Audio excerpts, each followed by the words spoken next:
হঠাৎ দেখা। রবীন্দ্রনাথ ঠাকুর। রেলগাড়ির কামরায় হঠাৎ দেখা, ভাবিনি সম্ভব হবে কোনোদিন।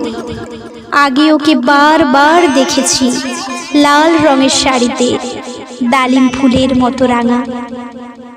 আজ পড়েছে কালো রেশমের কাপড়, আঁচল তুলেছে মাথায়, দোলন চাপার মতো চিকন গৌর মুখখানি ঘিরে।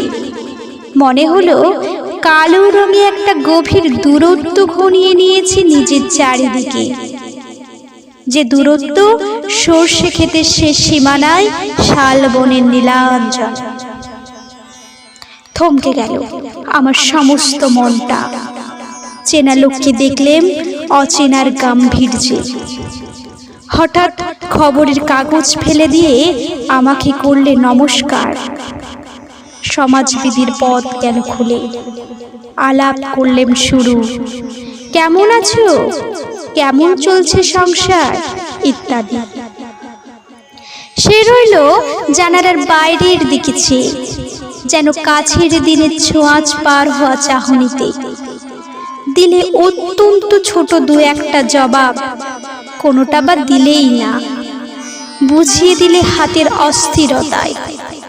কেন এসব কথা, এর চেয়ে অনেক ভালো চুপ করে থাকা। আমি ছিলাম অন্য বেঞ্চিতে ওর সাথীদের সঙ্গে। এক সময়ে আঙুল নেড়ে জানালে কাছে আসতে। মনে হলো কম সাহস নয়, বসলুম ওর এক বেঞ্চিতে। গাড়ির আওয়াজের আড়ালে বললে মৃদু স্বরে, কিছু মনে করো না। সময় কোথা সময় নষ্ট করবার? আমাকে নামতে হবে পরের স্টেশনে, দূরে যাবে তুমি, দেখা হবে না আর কোনো দিন। তাই যে প্রশ্নটার জবাব এতকাল থেমে আছে, শুনবো তোমার মুখে। সত্য করে বলবে তো? আমি বললেম, বলবো।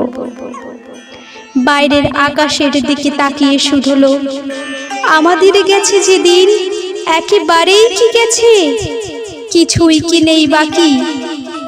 একটুকু রইলেম চুপ করে, তারপর বললেম, রাতের সব তারাই আছে দিনের আলোর গভীরে।